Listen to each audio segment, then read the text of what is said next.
सो hi guys, मैं आशीष यादव आपका आपके यूट्यूब चैनल पर स्वागत करता हूं। दोस्तों, अगर आप क्लास 10 10वीं कक्षा की अगर आप तैयारी करते हैं तो बिल्कुल सही स्थान पे हैं। तो चलिए मैं आपको बता दूं क्लास मैथ का, और यहाँ पे हम आपको फैक्ट बताते रहते हैं अच्छे अच्छे। और आज भी मैं आपको बताने वाला हूँ, और मैं आपको बता दूं कि भी जो हाइट एंड डिस्टेंस है या फिर त्रिकोणमिति पर आधारित कुछ जो क्वेश्चन आ रहे हैं, उन क्वेश्चन को हम लोग डील कर रहे हैं। ऊंचाई दूरी के नाम से जो चैप्टर था, उस चैप्टर को हम लोग डील कर रहे हैं। और आज इसका मैं आपको क्वेश्चन बताने वाला हूँ कौन सा, और ये नंबर 11 वाला क्वेश्चन बताने वाला हूँ। बहुत ही सटीक और सिलेक्टेड क्वेश्चन है, मस्त तरीके से इसको बताऊंगा। देखते रहिएगा, बने रहिएगा पूरे वीडियो में एंड तक, और आपको इसका बेनिफिट जरूर मिलेगा। तो पहले मैं क्वेश्चन को पढ़ देता हूँ। यहाँ से बता रहा है कि देखिए, बता रहा है कि 11 नंबर का बता रहा हूँ क्वेश्चन, 11th नंबर वाला क्वेश्चन मैं बता रहा हूँ। बता रहा है कि एक नहर के एक तट पर एक टीवी टावर ऊर्ध्वाधर खड़ा है।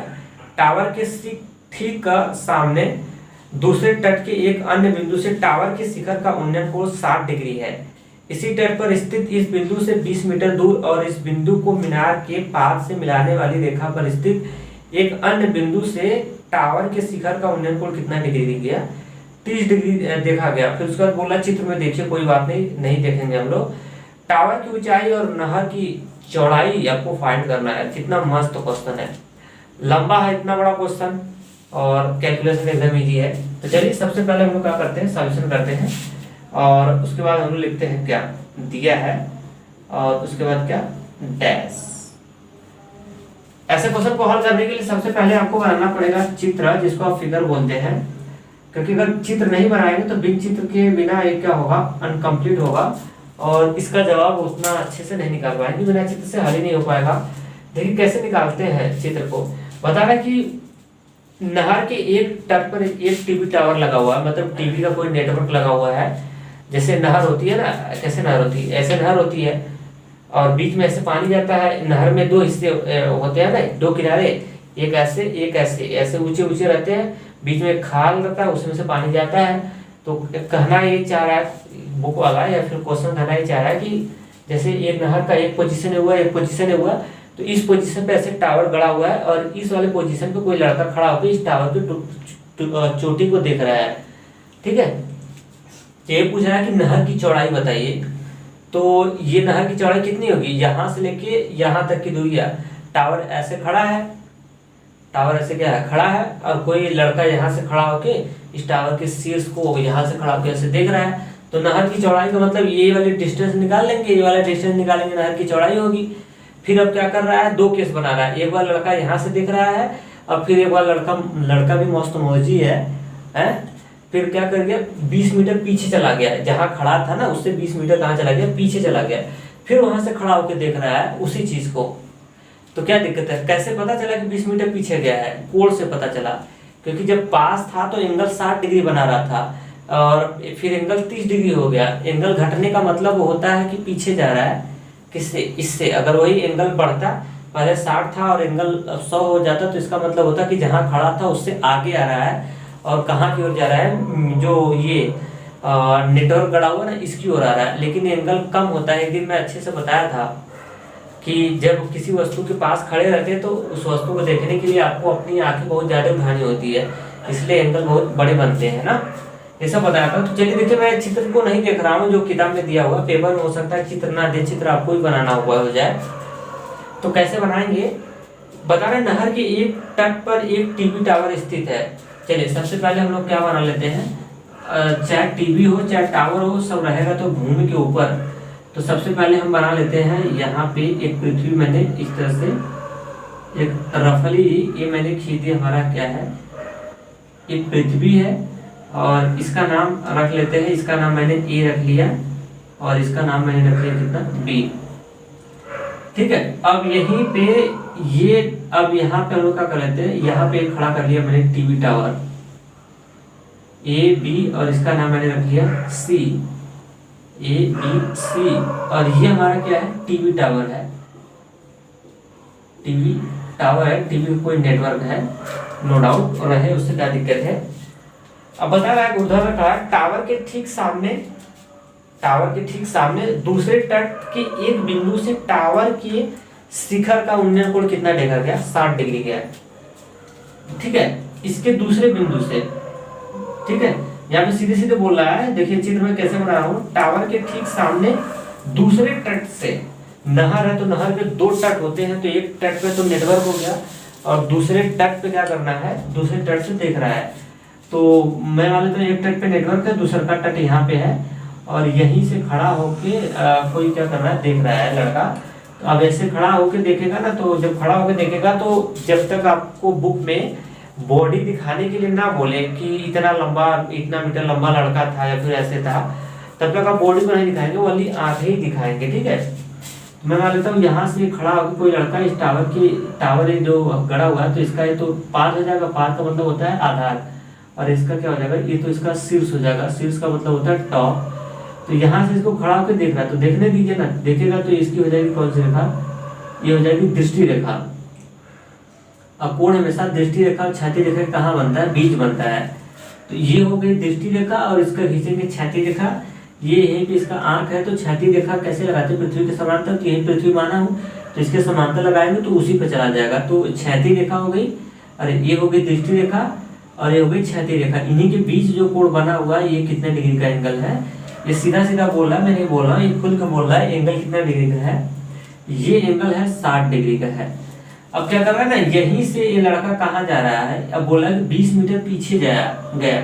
अब मैं मान लेता हूँ 20 मीटर पीछे कहीं पे, मैं मान लेता हूँ यहाँ पे आ गया। ये 20 मीटर लड़का पीछे चल के अब यहाँ से खड़ा होकर क्या कर रहा है, इसको देख रहा है।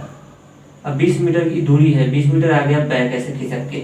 अब यहीं से खड़ा होकर फिर इसको देख रहा है, तो देखने दीजिए, देखेगा तो ये इसकी हो जाएगी कौन सी रेखा, दृष्टि रेखा।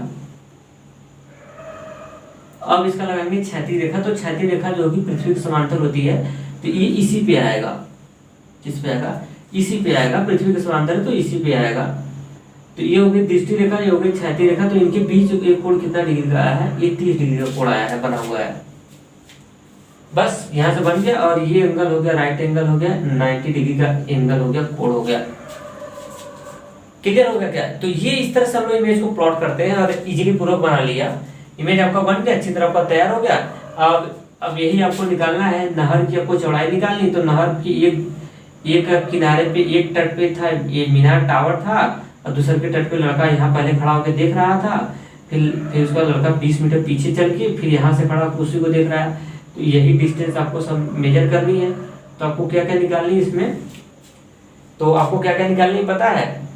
तो टावर का उन्नयन कोण 30 डिग्री है, तो बोला नहर की चौड़ाई निकालिए, टावर की ऊंचाई और नहर की चौड़ाई। अच्छा, ये टावर की ऊंचाई भी निकालनी है, तो यही होगी टावर की ऊंचाई। और टावर की ऊंचाई को हम कितना कंसीडर कर लिया, मैंने h मान लिया। बस अब एकदम इजी तरीके से हम लोग क्या कर लेते हैं, निकाल लेते हैं। सबसे पहले सॉल्यूशन करेंगे, उसके बाद लिखेंगे दिया है, लिख लेंगे ऐसे लिखेंगे जैसे मैं बना रहा हूँ, ऐसे लिखेंगे बना कोण क्रमशः कितना डिग्री है, ये 30 डिग्री का है और ये कितना डिग्री का, 60 डिग्री का बना लिया यहाँ से। अब उसके बाद हम लोग कर लेंगे, और क्या क्या लिख सकते हैं, बना कोण है और उसके बाद ए बी सी, यहाँ पे नाम रख लेना क्या, डी। लिख देंगे एडी के बीच की दूरी, एडी के बीच की क्या जो डिस्टेंस है, दूरी है ना, वो कितना मीटर है, वो है 20 मीटर है। और कोण हो गया, सब बन गया। और हमको निकालना क्या क्या है, नहर की चौड़ाई और इसकी ऊंचाई। तो टावर की ऊंचाई बराबर क्वेश्चन मार्क, टावर की हमको फाइंड करनी है, ऊंचाई h बराबर क्वेश्चन मार्क है। और उसके बाद ये चौड़ाई निकालनी, तो चौड़ाई को भी कुछ मान लो, मैं मान लेता हूँ चौड़ाई x है। और आपको निकालनी है चौड़ाई, दोनों तटों के बीच की चौड़ाई या फिर नदी की चौड़ाई, नहर की चौड़ाई, नदी तो नहीं है, नहर की चौड़ाई आपको निकालनी है, नहर की चौड़ाई। और यहाँ पे फिलहाल मैं x माना हूँ, x माना क्वेश्चन मार्क है। अब फॉर्मूले का डिसाइड करेंगे और उसके बाद हम लोग पा जाएंगे धड़ाधड़ क्या आंसर।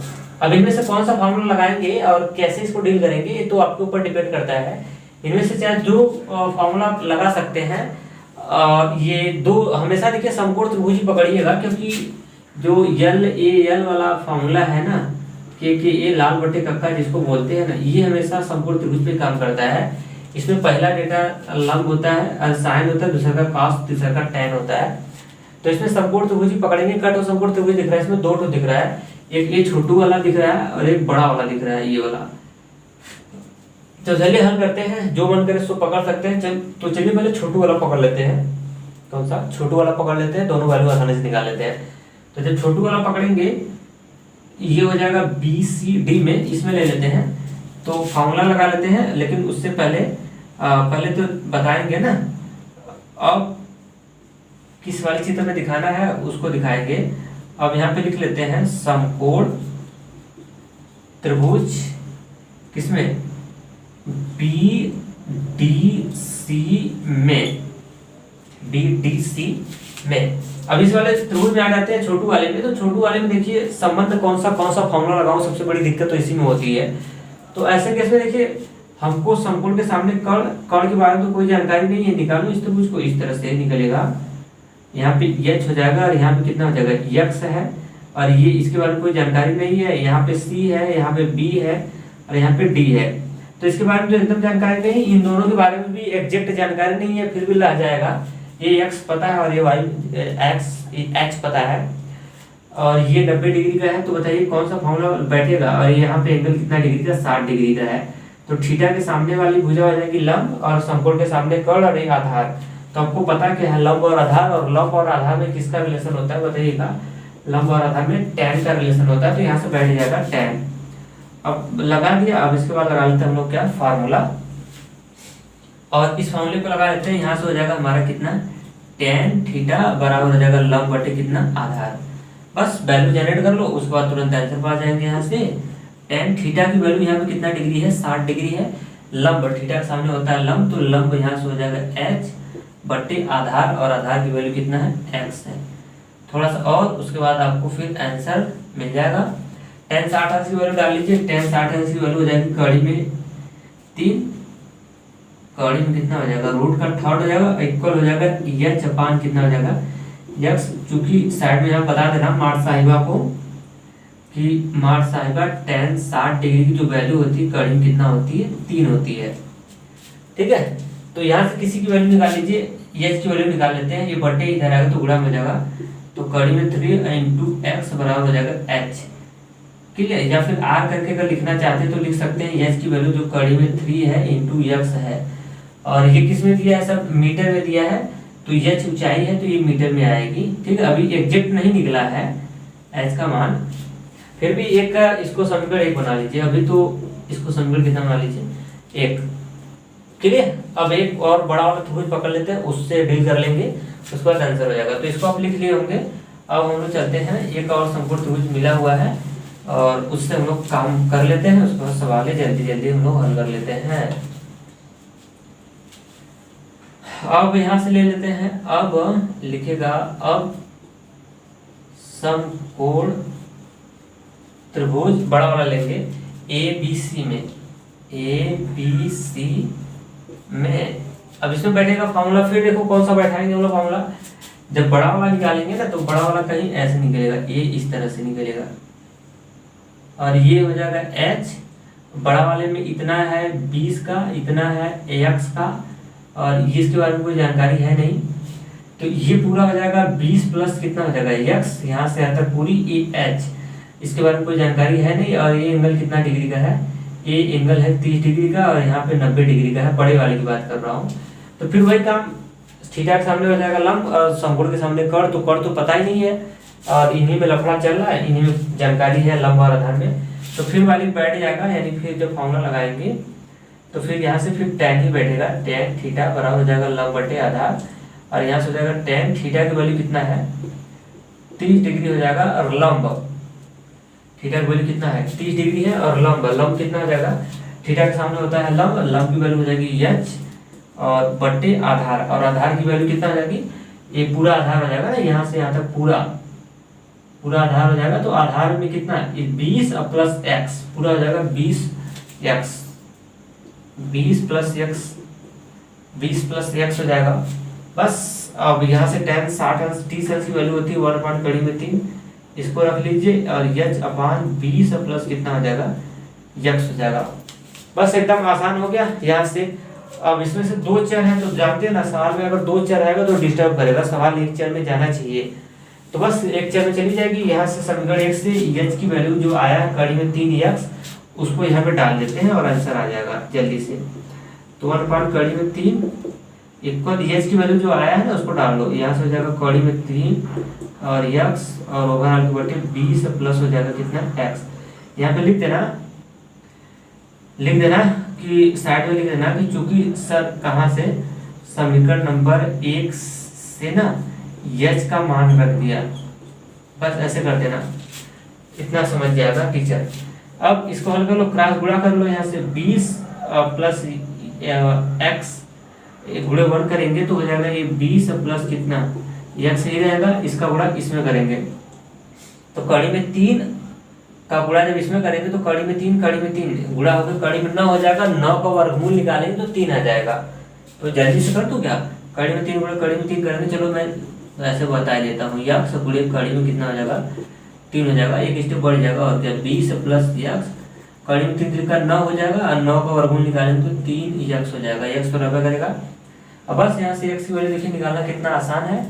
अब x को उधर दे दीजिए तो यहाँ से 20 बराबर हो जाएगा 3x, इधर प्लस में उधर जाएगा तो माइनस में हो जाएगा।